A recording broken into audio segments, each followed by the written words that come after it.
the location is not a backdrop. You know, I believe where you're from does inform your life. It forms you. I believe the city breathes, the city gives life, the city takes life. Like the city is an active character. And when it's grounded that way, the interactions of the characters in the city, they don't feel like you're just placing a story in a location. Hello, and welcome back to The Director's Cut, brought to you by the Directors Guild of America. Today's episode takes us behind the scenes of director Ángel Manuel Soto's new drama, Charm City Kings. The film tells the story of 14-year-old Mouse, who desperately wants to join the Midnight Clique, an infamous group of dirt bike riders who rule the Baltimore streets. When the Midnight Clique's leader takes Mouse under his wing, the lure of revving his own dirt bike skids him towards a road past the straight and narrow. In addition to Charm City Kings, Mr. Soto's directorial credits include the feature films The Farm and Frailty. Mr. Soto spoke with director Derek Cianfrance about filming Charm City Kings in front of a virtual audience. Listen on for their spoiler-filled conversation. Hello, everyone. This is Derek Cianfrance, and it's my great pleasure to introduce Ángel Manuel Soto, and we're going to be talking about his film Charm City Kings. How are you today, Ángel? Thank you, man. Thanks for having us.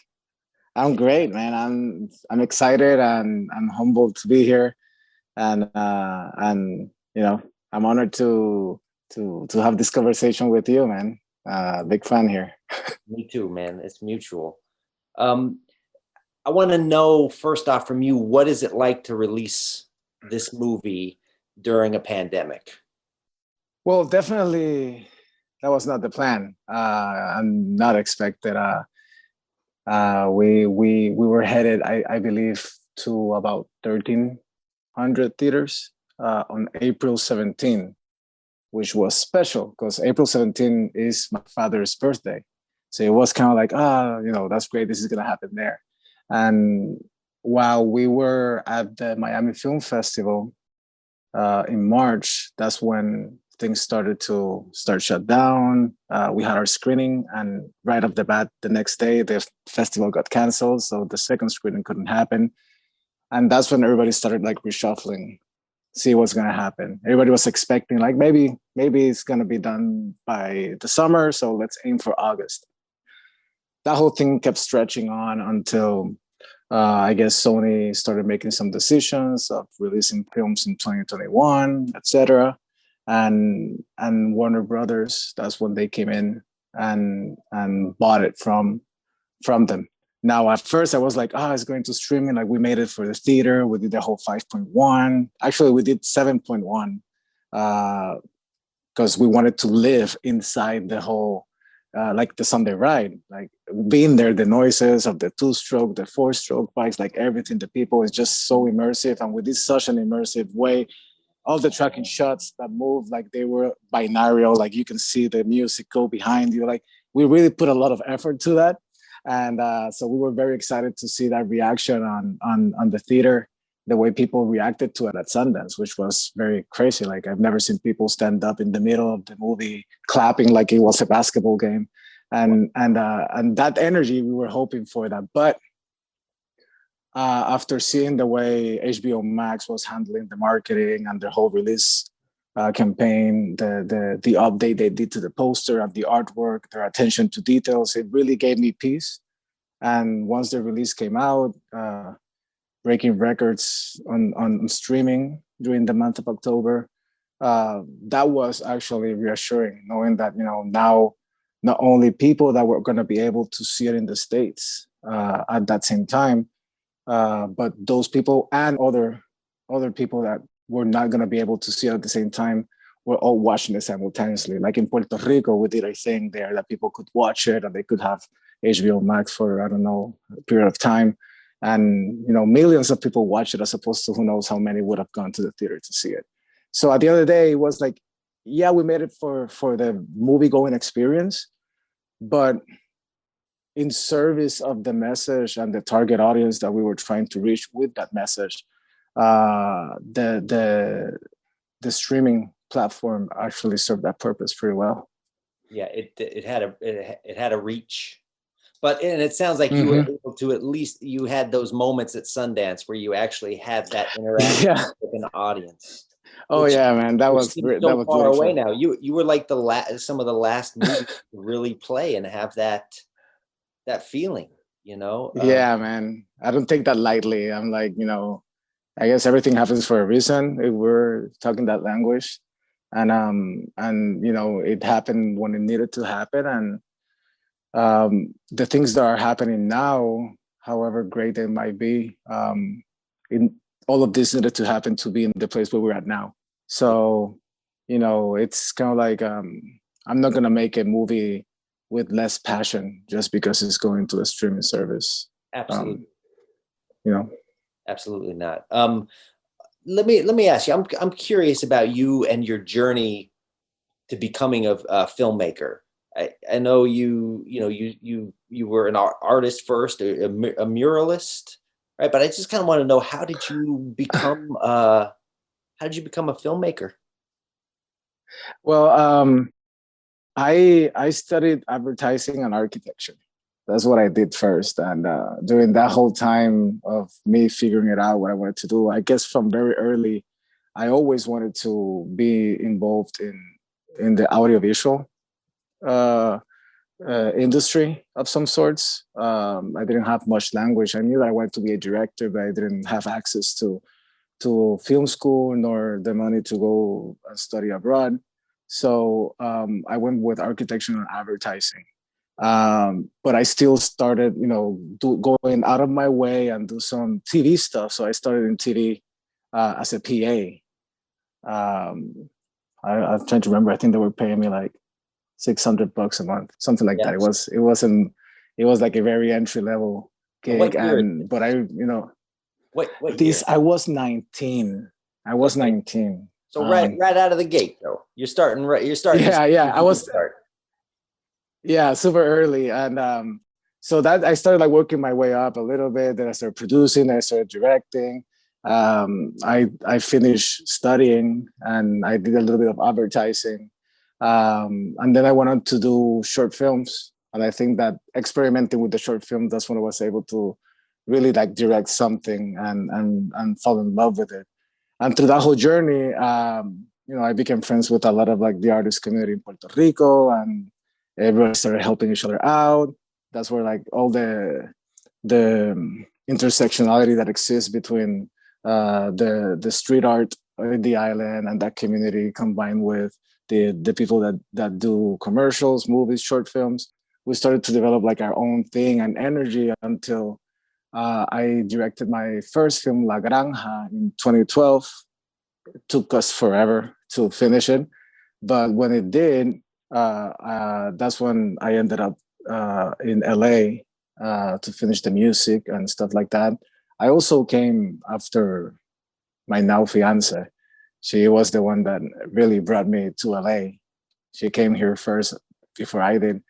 So I came after her. The movie got selected in Fantastic Fest, and that's how everything started like popping up, reading scripts until 2017, because I was playing with VR at the time, trying to get some bread and butter in the mix. And in 2017, after Hurricane Maria passed, that's about the time that I got the script for Charm City Kings, which at the time was called 12 O'Clock Boys. And it was the draft that Barry Jenkins had written, one of the first drafts. And that's how the journey started. And, a year later, we started shooting and here we are. Wow, that's pretty quick. When you get I guess to shooting, what was it about the project? I mean, were you familiar with the documentary? Yeah. I was familiar with 12 O'Clock Boys before I jumped in, and I was very familiar, of course, with Barry Jenkins' work before. Um, and one of the things that I was, I guess, struggling with, but it's also a passion still, the representation in terms of the way Hollywood and the world for that matter have seen Puerto Ricans has always been very one-dimensional, or either we're gangsters, West Side Story, or we're Latin lovers, or we're drug dealers, Carlitos Way. You know what I mean? Like, it's always been something like that. I am more times than not, people don't know really where we came from and what's our history. So I really wanted to see how to tell stories, not literally biopics, but tell the Puerto Rican experience in a way. And at first, and I don't know it still, but I know that at first I was getting a lot of rejection. Nobody cares about Puerto Rico. Or like, Puerto Rico is not a profitable community, whatever. But when I got the script, if you change Baltimore for Puerto Rico, and if you change Mouse for Pepe or something, you have a truly authentic Puerto Rican story there about a journey close to the journey of me and my friends and a bunch of other kids back home growing up. And once I was in Baltimore, I was able to realize that, yeah, that's true. Like, there's not that much difference between Baltimore and Puerto Rico. And overall, there's not that much difference between marginalized communities and disenfranchised youth in terms of the systematic oppression that exists and the neglect and the lack of opportunities. So being able to tell a story from the point of view of a kid that just wants to be a kid, but lives in this world, it is a story that I feel like, I can embrace Mouse's journey, and I can tell my story through Mouse because it is not that different. And also, I've been talking a lot about the intersectionality of things, but Black people and Puerto Ricans have always been really tight, especially in the East Coast. And that journey of us coming together and really telling our stories and telling the things the way are, that was the birth of hip hop in a way. So when put it that way, that welcoming and hospitality that I felt while making this story, it almost served as an invitation to, like, you know what? If your story is my story, let's tell it together. So that's really when it came through, because at the end of the day, Jada Pinkett is from Baltimore. Will Smith is from Philly. Caleb is from Baltimore. Like, this was their love letter to their city. And choosing me to tell it, I saw it as an honor. So for me, that and they also saw it as an opportunity. Like, let's tell your story as well. Let's bring what you have and you feel, and tell the story of our community. That's beautiful. So you got that script that was the Barry Jenkins script, and then there's two other there's other writers on it. Yeah. So how did you work with the other writers to kind of influence or to talk about how to make it this personal journey for you, or did it already exist on the page in that way? So yeah, it was a little bit of both.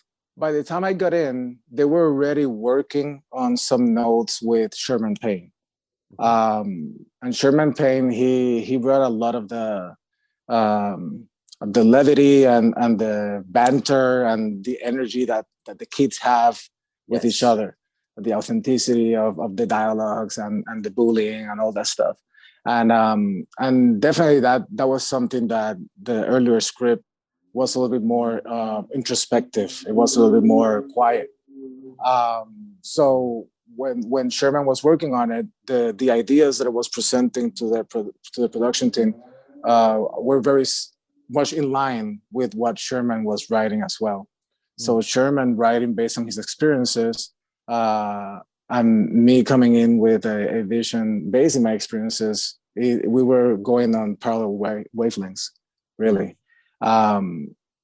So in that back and forth of notes and ideas, Sherman did an amazing job in really putting it all together, keeping the backbone that Barry established at the beginning, having it there, solidifying the script, and based on that, Sherman was able to build his own language, apply with the things that were to do.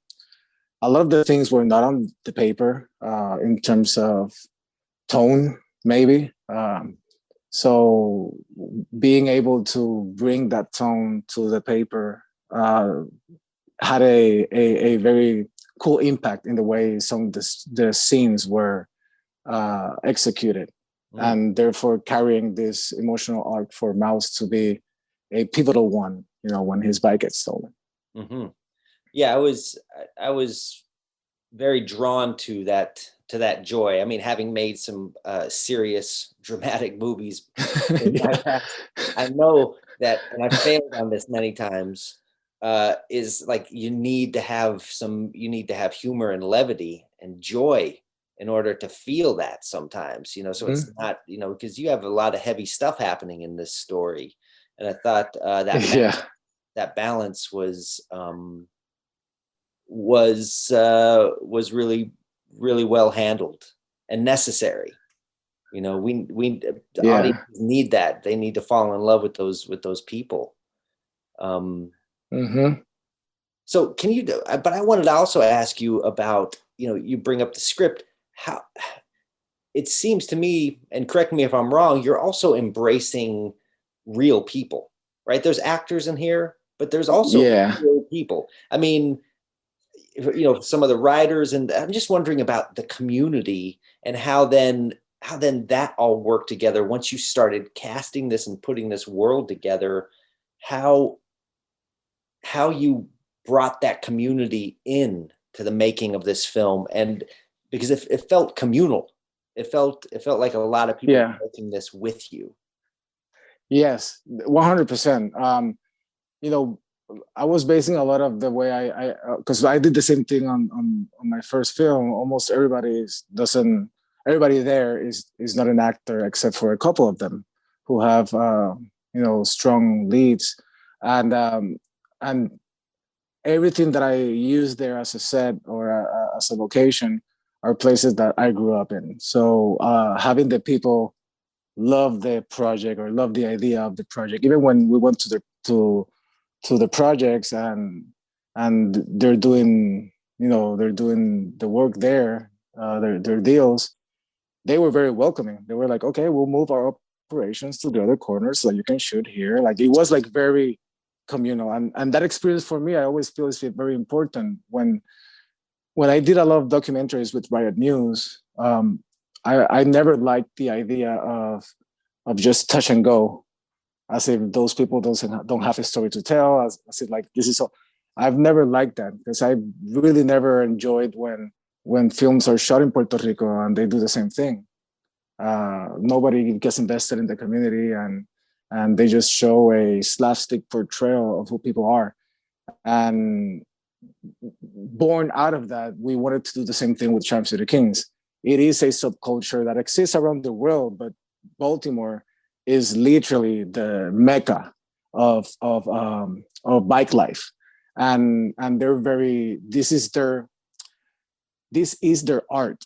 They perfected this art, which became their expression of freedom, and it's very empowering to see them in this doing their art, because it's literally the only moment they feel free.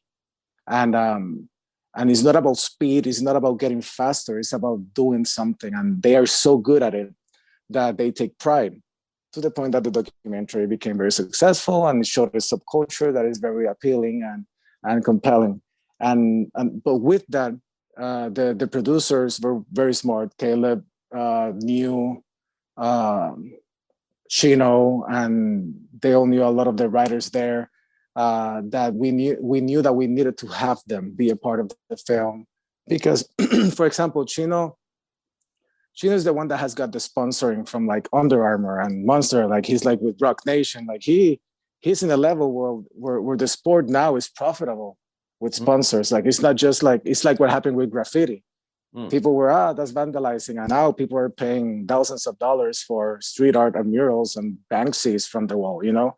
And the same thing happened. It will happen with this, but it was very important to keep the community involved, because one, you know, this is not my community.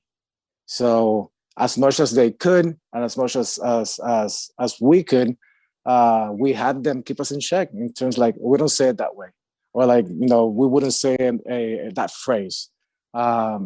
Learning the mannerisms, and people were very involved, and people loved being as extras. Like, for example, like Chino and Quinn, they're writers themselves. and they're probably like the best at what they do. In terms for this to happen, like we had Willie Wayne, who is the godfather of bike culture, if I can say that, and it was him who was able to call people in, writers to come, and all those people that you see stunting are people from the 12 O'Clock Boys crew. The Midnight Clique, those were guys from the 12 O'Clock Boys crew, and the Go Hard Boys from Harlem. So we really brought this authenticity to the project, and Willie Wayne was really the one that was able like to make it happen. I'm sure like without his blessing, this probably wouldn't have happened. We used we used Pug, who is the lead, the main character of the documentary. He plays the brother, Stro, who gets killed. Coco plays herself, literally. Yeah. That's when they're at the porch and she's dancing. She's like the really funny one. Yeah. Coco, she's Pug's mom in the documentary. Wow. So like we really went to embrace all of them. And I'll tell you something more. And I think this is like probably the proudest moment for, I think, in my career so far. And on the film, we were the guy that steals the bike, Derek. His name is Marvin Rahim. He wasn't the actor we casted for that. We casted another actor, a great talent from Baltimore, and I guess the day before we were gonna shoot the scene where he steals the bike, the stunt coordinator Kevin comes to us and tells us that we have a problem. The actor can't ride the bike. We tried, he can ride it, and we were trying like a really small bike, and that bike is like a 400, so it's like a heavy one. And so we were like, okay, we need to like think quick. And Marvin, he's been coming to set every day since the beginning without having to be there. He was just there, 5 o'clock in the morning, there. So the first week we noticed he's one of the writers, super talented. That moment at the end that somebody like is recording himself and then somebody takes the phone from him, that's Marvin. And that was the first week. And when we saw that, we were like, oh, well, he's mad talented. Let's you're gonna do it. And we were like, oh, so you can ride. Yeah, I can ride. Can you act? It's like, nope, I've never acted in my life. So we're like, well, this is gonna be your first time. And we went for it.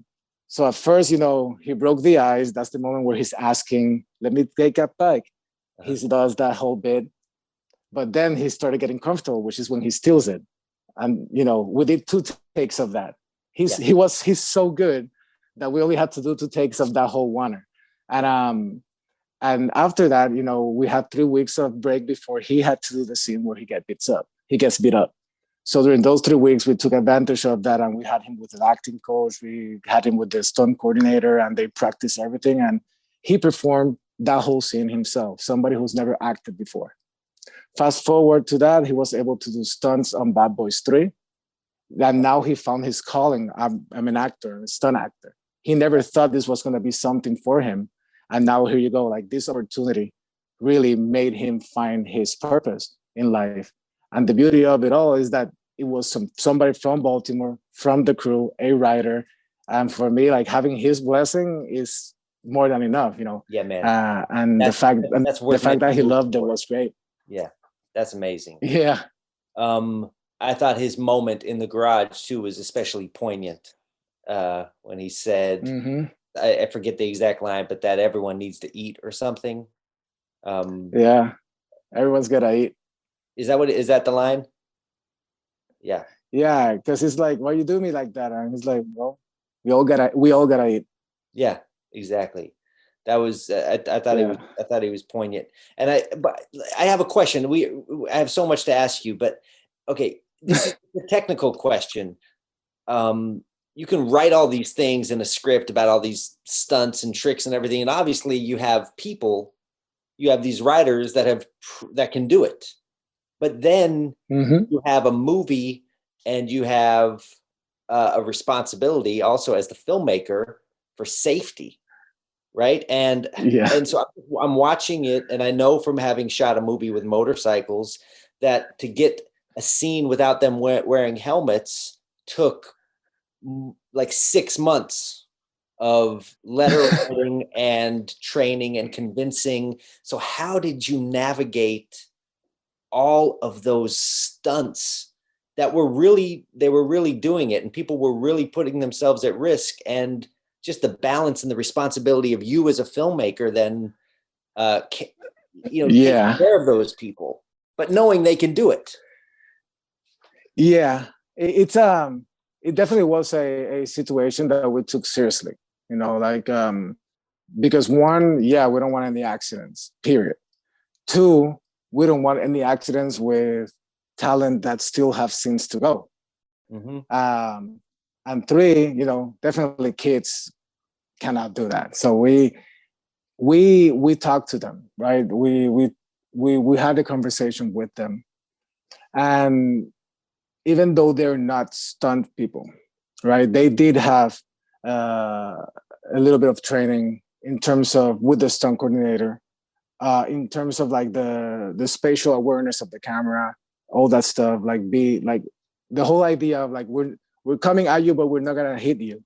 As long as you know that you can. So they picked up on it, and they were like, if there's something we do, is this, and it's part of like the whole. I don't want to say it's part of the whole confidence. Like, we invented this thing. We know how to do it. Don't worry. And they were very respectful. They were very like, they felt like stop. They stopped. They were escorted. At times, it has to be with a helmet, and we told them. So we were like, we can only do this three. We can only do 3 takes. Do 2 with the helmet, and the last one, take it out. And then, say, all right, then you say your thing, I can do what I want. And I'm like, okay, that's interesting. But at the end of the day, they were like, helmets actually affect us because it takes off balance from what we're doing. Yes. Like, the more weight on my head, like, it's a whole balance thing. Like, you're literally they are tap dancing while popping a wheelie. Yes. Anything that just takes you away could be a problem. So they feel more comfortable without helmets. They actually feel like we could get in an accident with a helmet. Like, that was kind of like their energy. So everybody involved really took it seriously. We tried to not expose them as much as we could. And the fact of the matter is, like, this subculture is like that. If you want it authentic, sure, some people will ride with helmets, but the goal is do that whole tap dancing thing as free as possible. Mm-hmm. And so we made it work. We had the safety guy there, and he was definitely on us, but we were able to pull it off in short takes. Like, they're so pro at what they do that we really didn't have to do it again because they missed it. You know what I mean? Like, it could be, maybe it's like a technical problem, maybe something over there. Like, it had nothing to do with their professionalism. Yes. So they're not I think that after a couple of days of proving that, they were like, okay, it's gonna be fine. Yeah, I found that too. Sometimes when I've done stunts, the stuntmen and the stuntmen and women are always get it done. It's like me behind the camera who's forgotten something or messed something up. No, they got it on point, and the drivers, and we had, it wasn't just them. There were a couple stunt people there that were also doing some wheelies. That they were kind of like being in charge of the choreography and the whole thing, and the cars driving. They were all like stunt for real. So they were there to protect them from any accidents, as opposed to them being risky and whatever. They don't fall. You know what I mean? Like, they have fallen enough to be in a place where they don't fall. And they brag about it. Like, yeah, we don't fall, man. That's not our thing. So it's like a whole thing of a little bit of respect, understanding the culture as well. And, you're not going to force it. You're not going to force it on them and make it uncomfortable. It only makes things worse when somebody feels so comfortable doing something they're good at. Absolutely. You have to let them show you. Yeah, man. This is that scene of them riding. It literally was like, this is your time. Like, if you have cops chasing you all the time, this is your time to actually have the cops escort you to set, and you can do whatever you want. This is your moment to shine. Let's show the world what you guys can do. Yeah. man, that's how we got what we got. Yeah. Because we let them do what they're good at. That must have been an amazing night of shooting, right? Because It was great. It was fun. It was like, yeah, it was the great. energy was just there. I mean, right? I mean, it was, and I think you balanced that throughout the whole making of your movie. The energy of the city, the energy of that subculture, with this narrative at, you know, in the center of it all, and these actors. I mean, I like with my first film La Granja and with this one, the location is not a backdrop. You know, I believe where you're from does inform your life. It forms you. And it's not just a pretty wall. It's not just like it's not just for the purpose of it looking pretty. I believe the city breathes. The city gives life. The city takes life. Like the city is an active character in all of my films, whether it is a fake city or not. And when it's grounded that way, the interactions of the characters in the city, they don't feel like you're just placing a story in a location. Yes. It is part of the story. It is part of their characters' life, their dialogue, the way they react. The music is the city is so alive all the time. Yes. That it just does a disservice to not be able to immerse the audience in the same experience that I had and the experience that they have constantly and daily. Well said.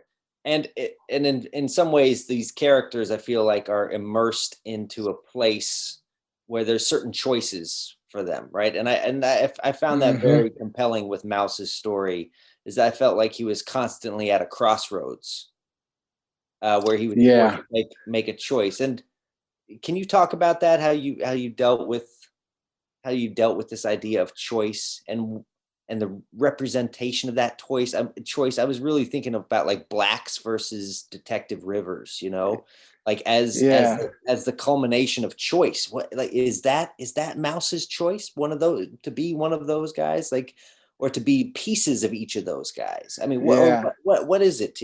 I'm curious how you see choice. Well, one of the things that I guess was the main theme that we were all dealing with on the development was definitely the topic of mentorship, and coming from the place of lack of mentorship that exists in a lot of Black and Brown communities. And so we wanted to present a kid that goes through, you know, a fatherless kid that has an opportunity to encounter two forces, that well-intentioned forces that want to mentor him. They all want the same thing for him, but they both go different ways. For me personally, the combination of those two mentors, it's probably the closest thing to a father in this world.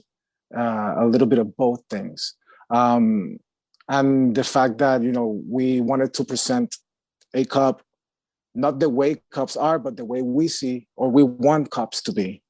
And take care of the kid in the community. And we also want to present the other mentor, where comes from a background of experience, and now he wants to do right by him. So being able to bring those crossroads at the end of the day, it just shows the complexities of what it's like to live in a world fatherless, and the expectations that comes when you live in a world like that. I was blessed to have both my parents in my family, but my dad, he never met his dad. So him growing fatherless and him he being the youngest, having to be the man of the house at age 8 because his brothers went crazy, it's a lot of pressure to put on a kid. And, you know, kids want to do things, they want to have fun and all that stuff. So a lot of mistakes are made, but there's always a crucial time, or not always, but, you know, it's usually during a crucial time that instantly you have to grow up and be a kid. Now, the other topic that we wanted to talk was subtextually talk about, was the topic of toxic masculinity, and how the perceptions or the expectations of Black and brown boys on what a man is supposed to be is usually distorted, right? Like we're having those conversations right now. I didn't grow up with those conversations. I had a distorted version of what a man is supposed to be. And now I'm 38, and now is that I'm learning, it's okay to cry. It's okay to open up. It's like, there's a lot of stuff that you grow up with that you often deem weak, that is the embracing of it, right? So for us, the problem, because they're not perfect mentors, the problem of the mentorship that they had is that stain that comes in with toxic masculinity. Like, that's not how a man behaves. Like that, like, don't, be a man. Like, it's all comes from a, he doesn't want to do harm to the kid. It comes from a place of ignorance. And it's literally that bad mentorship in a way, or the lack of judgment in that mentorship that drives Mouse to do what he did. Because he goes like, boys sit down and wait, men go out and get it. It's a distortion of what men has to be. Yeah. But that was also the flaw of these two mentors. So I didn't want to paint a perfect mentor. Yeah. Because I do believe a combination of both, of the good parts of both, will make the right mentorship. And at the end of the day, the mother also plays an integral part in that other side of the mentorship, that a kid at that age is just so reckless and angry and rebelling towards all these sorts of authority, especially from a cop and a mother, that sadly, a lot of us, we have to hit the ground really, really hard to accept the truth that has been spoken through us all along. And so I feel like at the end of the day, I'm also kind of used to be kind of like a bleak person in terms of how to see the world. But at the end of the day, I noticed that a little bit of hope goes a long way. And we're not saving the problems of the world. We're not. You used to be a bleak person? You were. You have to you have to watch La Granja and you tell me if I'm bleak or not. What changed? What changed you, because this movie is about hope. Yeah, I have 5 nieces, and if I want the future of the island to go somewhere, it's not denying the realities of life. It's not hiding or keeping anybody from the truth, because the truth can be hard, and the realities, the struggles are real. But if I don't at least show that there's hope, then what's the point of living, right? What's the point of doing this all the time? What's the point of wanting, of longing a free Puerto Rico if there's no hope? So that started to dawn on me, and that actually came from my nieces, seeing them grow and during the hurricane and all that stuff. And I was like, I want them to know life. I want them to understand this suffering, and I wanted them to really have this critical approach to life. But if there's a little bit of hope, at least, it's worth it. For example, I'm gonna use This Much Is True as an example. Like I love that show, and it is a hard journey to experience, but the ending wouldn't have been as powerful and poignant if it wasn't for the enduring of his trials. So maybe it's a little bit at the end that you see it. There's hope at the end, but it just shows you with life, it might be hard, ups and downs, but it can be worth it. You know what I mean? Like, it can be. Yes. And it is that I don't have to be like, happy-go-lucky. I don't have to be toxic positivity or shit like that. It's more in the sense of like, you know what?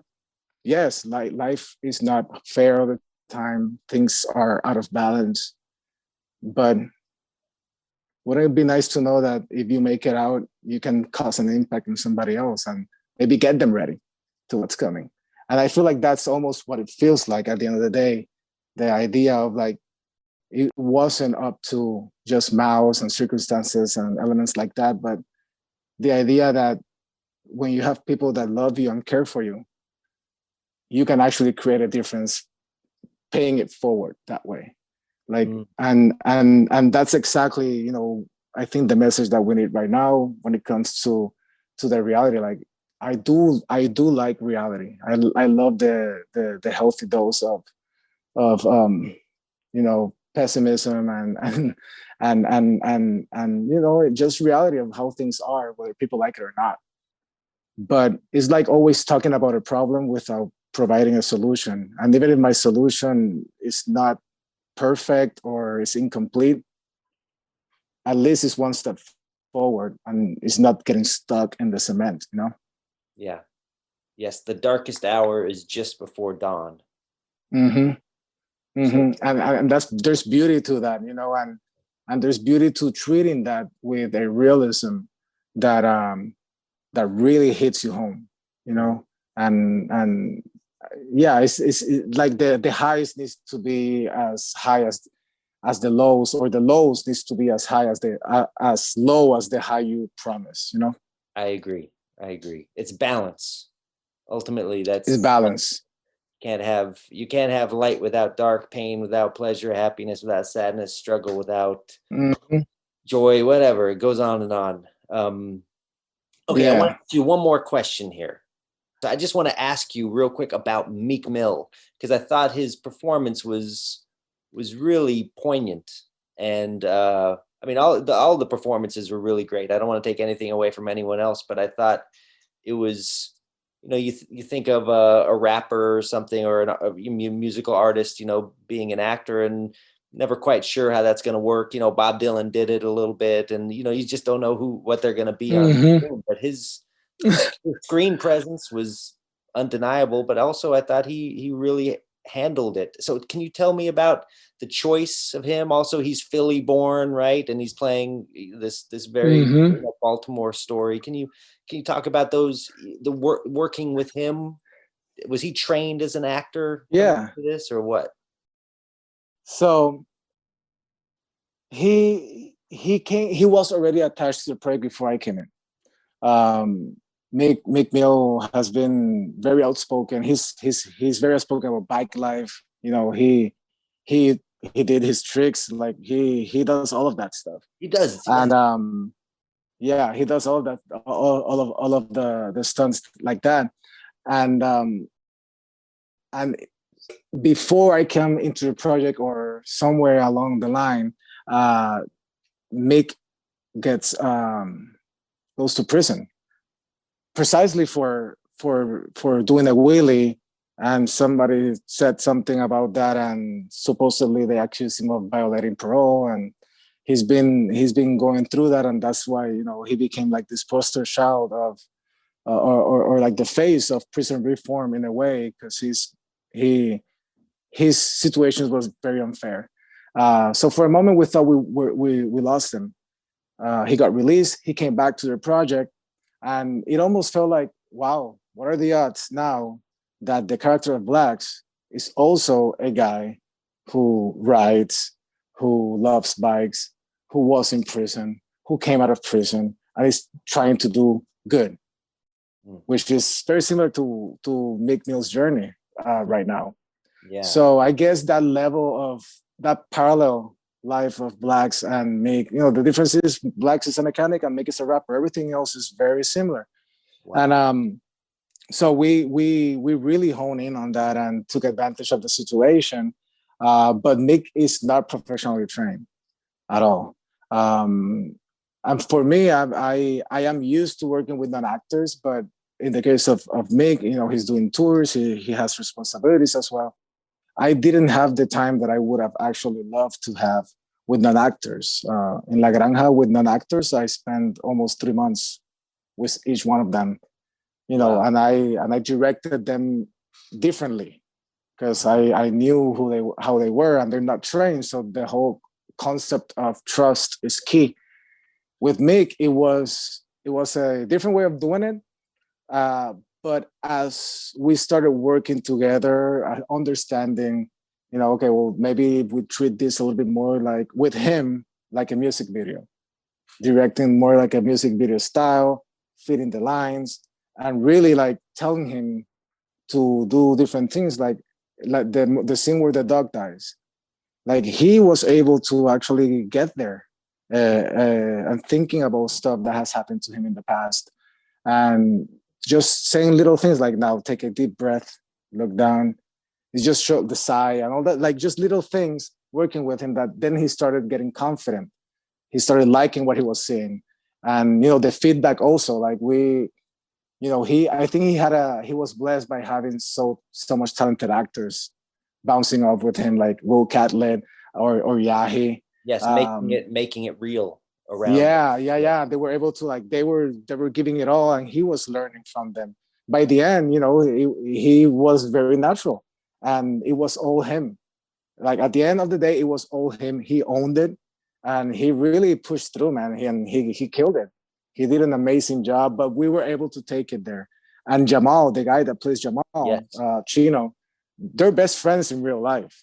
Wow. So it's kind of like it made it work, their whole situation. They're so good together. Because it was wonderful to see, because like they're non-actors, and they're just really giving it, like, without training or without rehearsing. That, like, it was like they gave it all because they started believing in the stuff that they were doing, and you can tell. Yeah, well, it was real to them.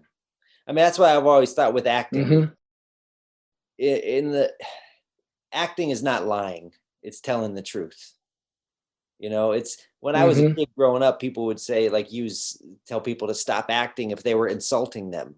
They would say, like, stop acting, you're faking it, stop faking it. But acting, acting isn't that. And I think that's what you were able to find in your movie. And I also commend you on the amount of characters and arcs and storylines. There was a lot to juggle in this movie. Yeah. I mean, yeah. In the edit, that must have been really complicated to keep it all going, right?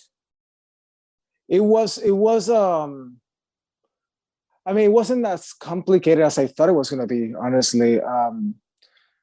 Because, I guess like the first cut was almost like 2 hours and 40 minutes, something like that. So it was a matter of like shrinking it for time purposes. But I'm an editor as well. So coming into filming, understanding the limitations that I have, even though it was way more money than I could ever dream of to work with. Well, I knew there were limitations. I knew there were limitations with kids hours, which I wasn't exposed before. Knowing that, they tell you it's 9 hours, but it's really 5. And because they have to study for 3, eat for 1. So you only have 5 hours to work with them. So wow, with Jahi, you have to be economical with Yahi, with all the kids. Wow, 5 hours. Yeah, 5 hours to work. And but what I liked, I didn't like it, of course. But what I think it forced us to do was to be very prepared. Like we spent months, Kate and I, writing the shot list, and literally everything you see, I say like 99% of everything you see was shot listed to the T. Wow. Knowing how we were editing it, knowing where we were going to cut, and being economical because I needed to get performances more than pretty pictures, really. Yeah. But the approach that we went for, Kate does pretty pictures. She's phenomenal doing pretty pictures, and she also moves quick. So we were able to make everything happen. Also with Scott Dugan, the production designer, and everybody involved, the ADs, we were able to really make it happen in a way that we never went overtime. Like maybe we took grace a couple times, but we never really, we lost so much money overtime. No, actually, there were days that we ended early because we were so economical, and the kids are so talented. They're so talented that it was like they made it very easy for us. Yeah. Wow. You're gonna be the next Clint Eastwood. You're gonna be breaking by lunch soon. We'll see, man. We'll see. All right. Hey, I'm sure we could keep talking, and I hope we do. I'd love to stay in touch with you. And I hope we do. Hey, look, before we go, what's next for you? I would like that very much. What's next for you? Ooh, So right now I've been writing. I've been writing a lot. I've been developing a bunch of ideas. I guess the pandemic gave me no other choice but to get stuff out and see what's the different things that might stick. Right now, I am not at the liberty to talk about different things that I'm working on, NDA and such. Gotcha. But 2021 and 2022 look very promising, and it just fills me with joy that all this hard work, years of working, like are giving fruit. I'm gonna be able, like, I get to meet people like you, have conversations like this with DGA, Yes. and be exposed to a community and an industry that I never thought was gonna be exposed before. So, all that stuff is gonna happen, and I guess people will find out sooner rather than later. The next projects that are coming, but right now I was forced to swear to secrecy. Okay. It's a good team. You know how it goes. You know how Yes. it goes. It's a good team. Well, But there's stuff coming, so I'm here for a while. I'm not going anywhere. Like we're gonna keep doing a bunch of things. So hopefully, I can continue to get better, learn as I go a lot, and be around people that feed you creatively and spiritually and mentally. So yeah, I'm looking forward to that. Us too. I'll speak for all the audience and say we can't wait to see what you do next. Thanks, man. All right. Ángel. I appreciate you, brother. Thank you. Yes, I appreciate you too. All right. Thank you, everyone. That concludes this talk. Thanks for listening to another DGA Q&A.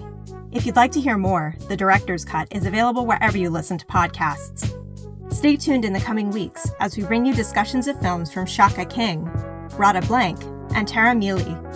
And be sure to subscribe, rate, and review. We'd love to hear your feedback, and you can help fellow film buffs find the show. Thanks again for listening, and we'll see you next time. This podcast is produced by the Directors Guild of America. Music is by Dan Wally.